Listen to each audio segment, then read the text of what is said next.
আসসালামু আলাইকুম। ইংরেজি গ্রামারে প্রিপোজিশন একটি খুবই গুরুত্বপূর্ণ টপিক। আমরা সাধারণত মেজরিটি টাইম ইংরেজি গ্রামারে প্রিপোজিশনে ভুল করে থাকি। এই ভিডিওর মাধ্যমে আমরা কিছু কমন প্রিপোজিশন যেখানে আমরা ভুল করে থাকি সেগুলো নিয়ে আলোচনা করতে যাচ্ছি। আমার সাথে রয়েছে কানন ইসলাম।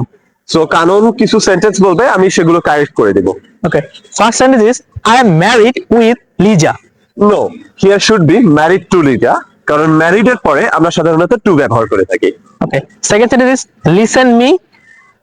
Here he also made mistake. It should be listen to me. Join with us.